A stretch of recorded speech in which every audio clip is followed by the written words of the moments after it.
Olwaira akakiiko ka Parliament akavunaanyizibwa ku bitongole bya gavumenti kawuniikiridde abakungu ba banka enkulu bwe bakubaganya empawa kwa nalina obuyinza okuwa ebiragiro wakati wa Gavana Emmanuel Tumusiime Mutebire n'abakungu abalala mu gavumenti.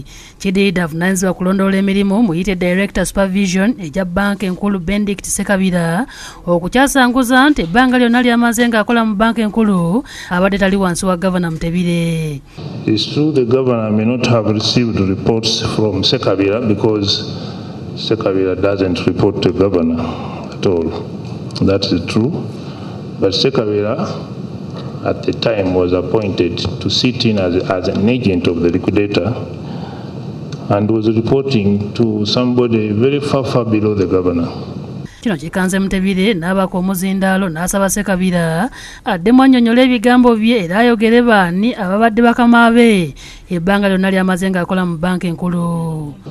I've said I have never received reports from him. So who is this person who is not lending?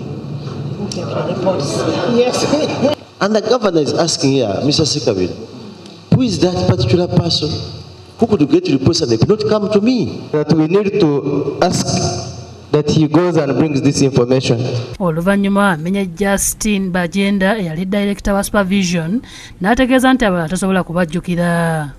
Chair, I think Mrs. Matovu, Margaret, after her came another person who was, I think, Mrs. Bajenda, Justine, and then Mr. Obo.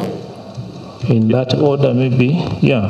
Oluvannyuma alemereddwa okwogera yali mukama waabwe ow'oku ntikko gwagambye nti yali waggulu wa Mutebire era ababaka ne bava mu mbeera nga bamuvunaana okwerabira abaali bakama be. Colleagues, I need to remember who it was during that time.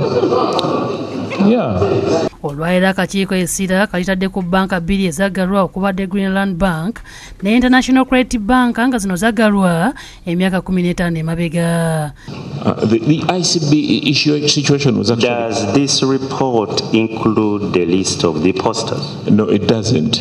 Akakiiko kongedde okutunula mu mpapula ezireeteddwa abakungu ba banka enkulu ne bategeeza nti zirimu ebituli bingi era wano Katuntu waasabidde baddeyo bakomewo olunaku olw'enkya nga balina ebiwandiiko byonna ebyetaagisa okwanukula ebibuuzo ebibabuuzibwa. People even get tired and so on, but this is something which we have to interrogate whether actually what is in here reflects the actual position.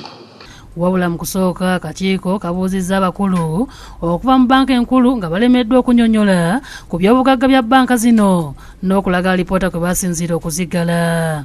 Tetuzeeyo okulaba bwe twandiise obuzibu obulala obwali mu tteffe nti banka zino baali bazitunda tetufuna alipoota eyayingiramu negamba nti buno bwe bugagga bwa banka. Obedi Lutale ne Rachel Nakasibe bakusakidde eggulire lino ku Lwabukedde TV.